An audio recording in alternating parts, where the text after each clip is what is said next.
நான் கூறும் காக்காவின் வரலாறு. ஆதமலை செல்வங்களுக்கு 2 பிள்ளைங்க பிறந்தாங்க. ஒன்று ஹாபில், இன்னொன்று காபில். ஹாபில் வந்து ரொம்ப நல்லவர், காபில் வந்து ரொம்ப கெட்டவர். ஒரு நாள் அவங்களுக்குள்ளேயே ஒரு தீர்ப்பு வந்துச்சு. அதில் யார் தீர்ப்பு சொல்லலான்னு சொன்னாங்களா. அதோட ஹாபிலும் காபிலும் 2 பேர் ஒரு நாள் குர்பானி கொடுத்தாங்க.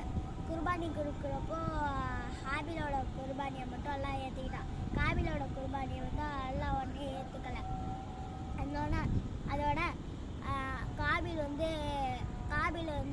உடனே கோவம் அடைஞ்சிட்டான். உடனே குர்பானி கொடுக்குறப்போ எல்லாம் ஹாபிலோட மட்டும்தான் ஏற்றுப்பான், காபிலோட ஏற்றுக்கவே மாட்டோம். அதோட காபில் வந்து ரொம்ப கோவமாயிடுவாங்க. அதோட ஹாபில்கிட்ட கேட்பாங்க, உன்னோட மட்டும் எல்லாம் ஏற்றுக்கிட்டானே, என்னோட மட்டும் ஏன் எல்லாம் ஏற்றுக்கல அப்படின்னு சொன்னானே. நல்லா அமல் செஞ்ச, நீ கெட்டது செஞ்ச, நல்லா பயபக்தியோடு இருந்தேன், அதனால நீ அல்லாஹ் பயபக்தியோடு இல்லை. அதனால சொன்னோடனே இல்லை நான் உன்னை கொலை பண்ணியே தீருவேன் அப்படின்னு சொன்னோடனே, நீ என்னை கொலை பண்ணினா நான் உன்னை கொலை பண்ண கையை நீட்ட மாட்டேன்.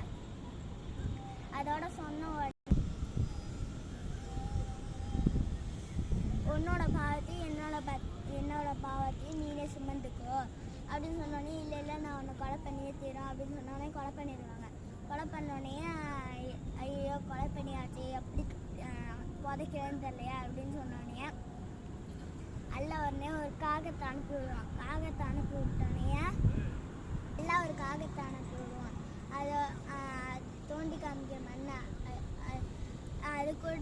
அதுக்கு இருக்கிற அறிவு கூட நம்மளுக்கு இல்லையா அப்படின்னு சொன்னோடனே காபில் வந்து புதைச்சிடுவாங்க.